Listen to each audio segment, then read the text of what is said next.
Hello YouTube, out here in the garage today messing with the Trans Am. So I made sure all the alternator bracket tensioner thing that we put on yesterday, made sure that was all tight.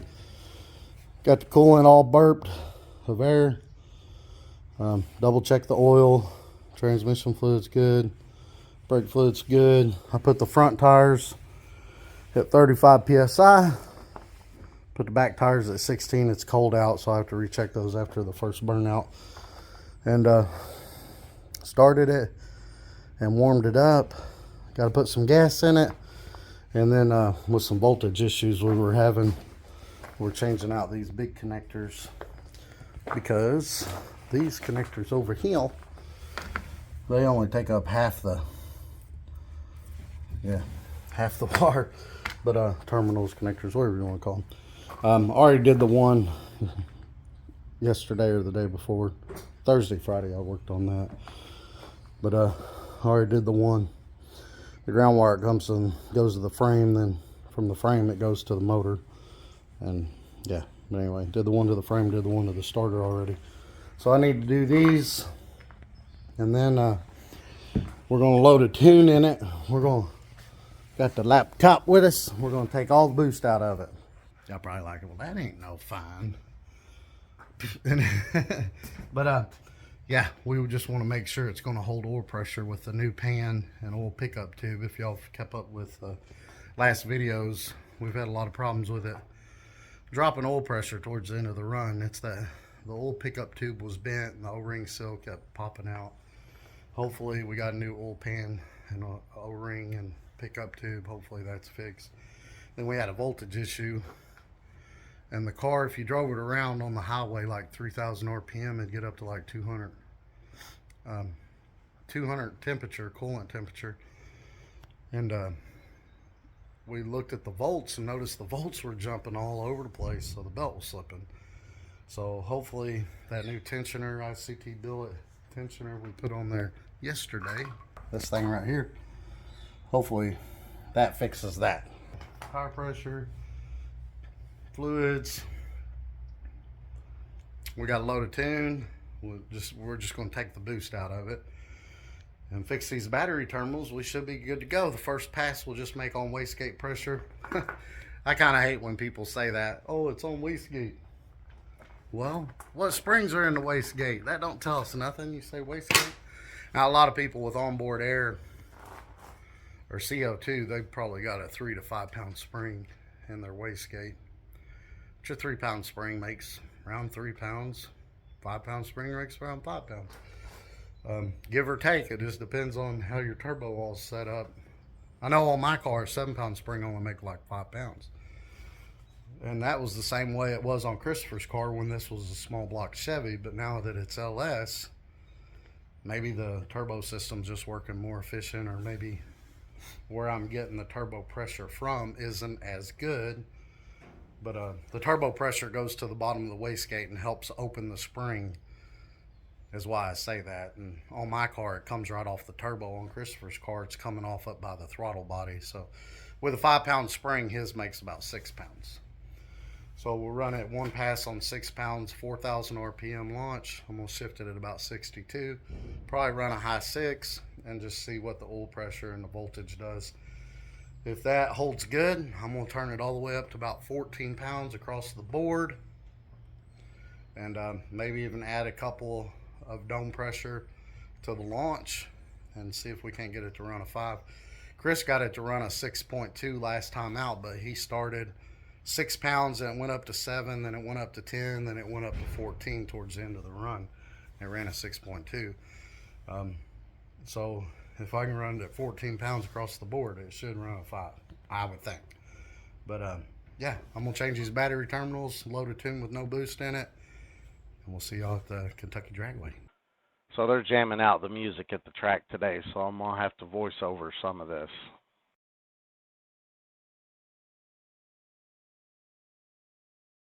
So Friday, when we was working on putting the turbo and everything, Thursday or Friday, when we was working on putting the turbo and everything back on, there was an exhaust leak.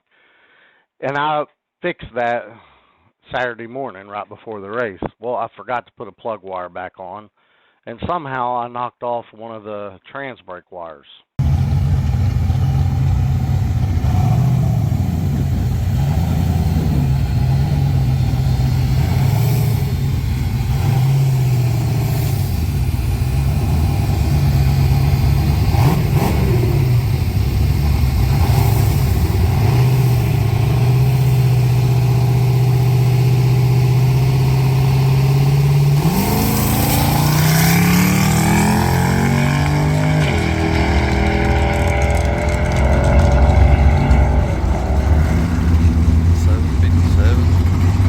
Well, the trans brake didn't hold because my zip tie gave loose down in here and pulled one of the wires out. But good news is the oil pressure is ridiculously high. Look at that. That's the no trans brake. First, second, third. I was already at the end of the 8th. But look at this oil pressure. It gets up to 98. About on the one in first gear, it gets up to 98.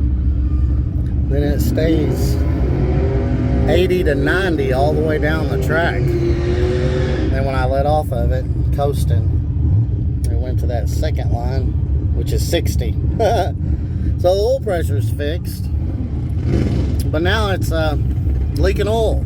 It's leaking oil from somewhere.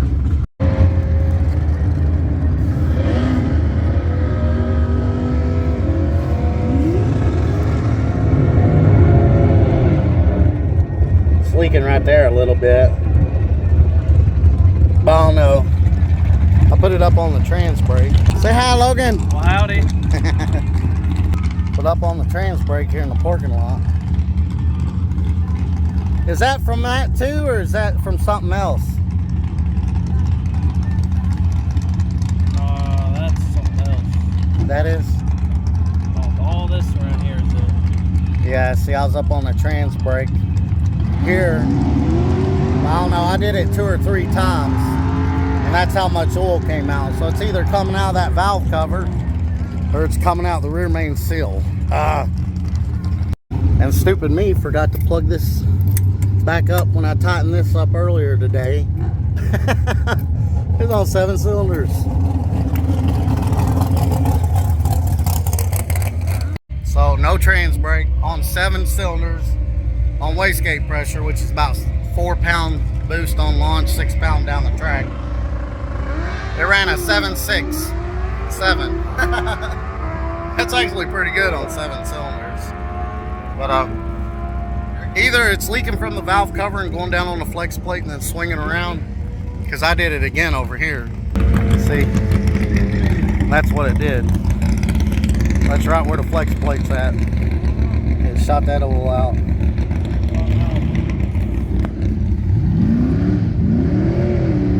Can't really see it, but yeah, it shot oil out.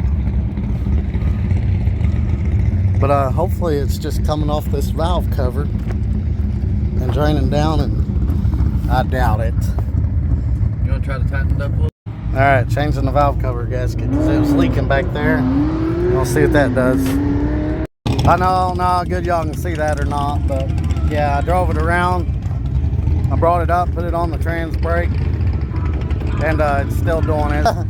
Foot braking without a plug wire. It ran a 7.6.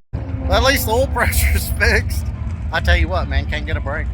So I let the car sit for a little while, and I drove it around a little bit, and I tested it in a few spots. It seems to be good now. Maybe it was just residual from that valve cover.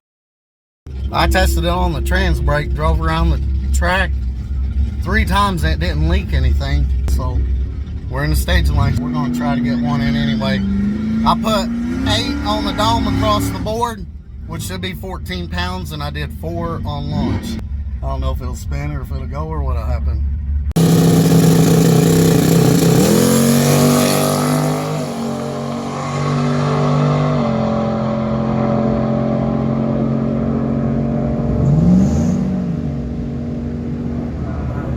Woo! That felt fast. I don't know how fast we went, but that felt fast. That's definitely the fastest I've ever been. I took it through the quarter. The oil pressure was looking good. I took it through the quarter. Man, Now I tell you what, guys, this car going down the track, I don't know, since we started using them CO7 Hoosiers with them M&H's, we had to put them so low to get traction, it would sway all the way down the track. But now, with those CO7 Hoosiers, we run 16 pounds at dead hook, son, and it's smooth as butter all the way down the track. But check out this time slip. 607. 139.60, 607.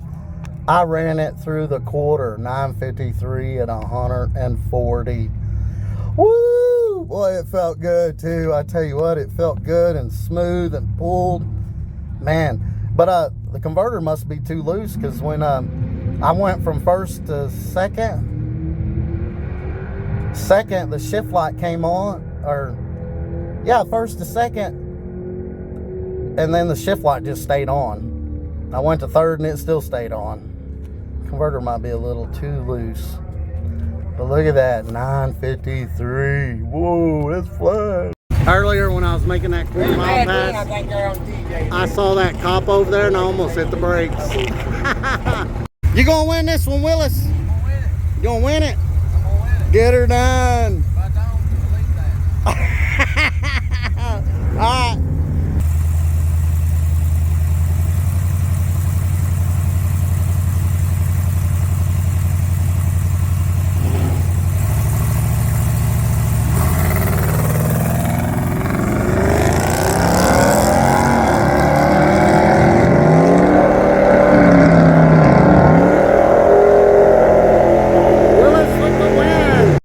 Going the wrong way. That's north.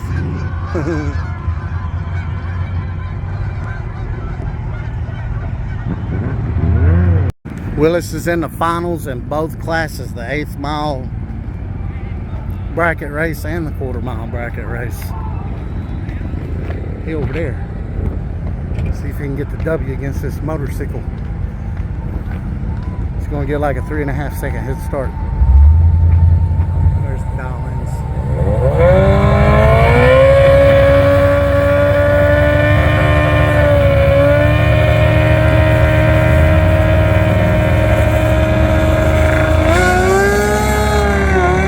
Willis got the win on the red light.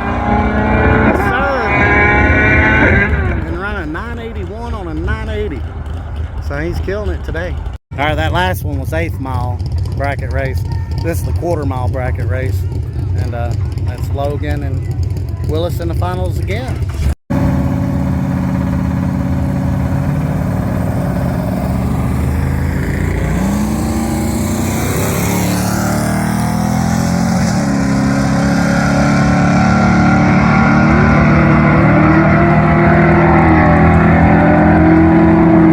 Oh, Willis broke out.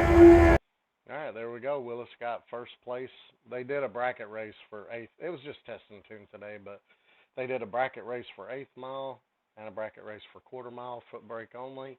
And Willis got first place in one of them and second place in the other. And TJ there trying to steal the trophy. TJ was doing some massive wheelies in his red and white truck, and I must have recorded that on his phone, because I don't have the recording of that. I wanted to post that, but if y'all want to check that out, go over to his channel, TJ Boyd Racing YouTube channel. He'll be posting that here in the next couple of days. That little 5.3 does some, and that S10 does some really good wheelies.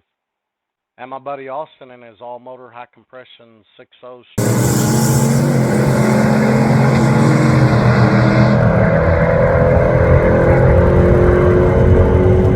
But there we go, guys. When I let go of the trans brake, it went up. Well, on the trans brake, it was 7 pounds of boost. When I let off the trans brake, it spiked up to 15 and then settled to 13 pounds of boost throughout the run. And that's about exactly where we had the small, when this car was a small block Chevy. It was a small block Chevy, 383, 11-to-1 compression. Had a pretty big cam, ported single plane intake.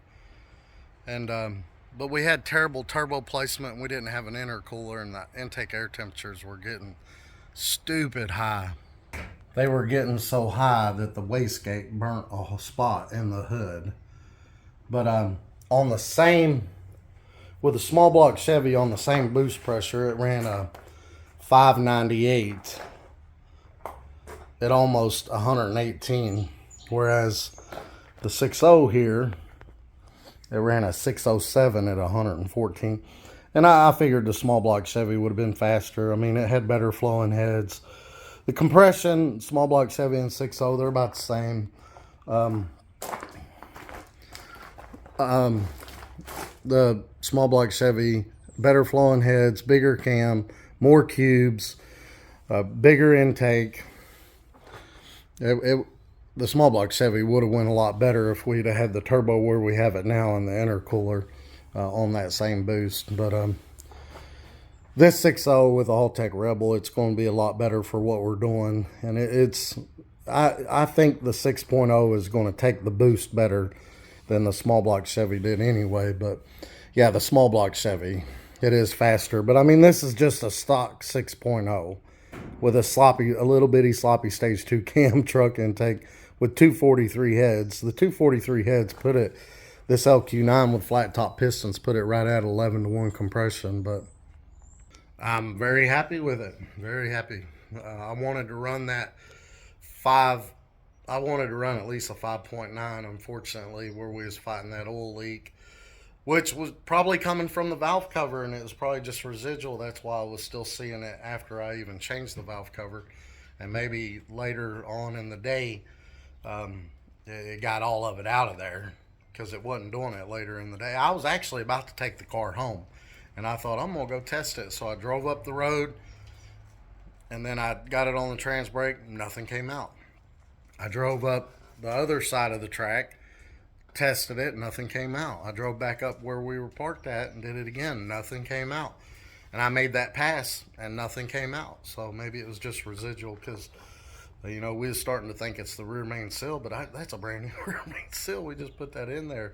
Now, I was driving it a little bit on 6 pounds of boost without the catch can on it, with just the EGR hole unhooked. And there's really not, or EGR, PCV valve, yeah, unhooked, which there ain't even really a PCV in those valve covers. There's just a little bitty hole down in there that meters it, just a little bitty hole.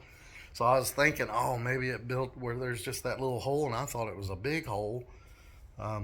Maybe it wasn't able to build off enough crankcase pressure, and it blew the rear main seal out, which quite possibly could be still the case. Maybe it just don't leak until you drive it a whole bunch. Because initially I drove it to the track and then pretty much went straight up there and made a hit. But we'll figure that out. But yeah, pretty happy with it. But here's the time slip differences between the two. With basically the same 7 pounds launch, 13 pounds of boost, 7 pounds boost launch, 13 pounds boost down the track. The only difference was we launched the small block Chevy at 3,800 RPM, and we launched the 6.0 at 4,000 RPM. But yeah, that's basically the only difference.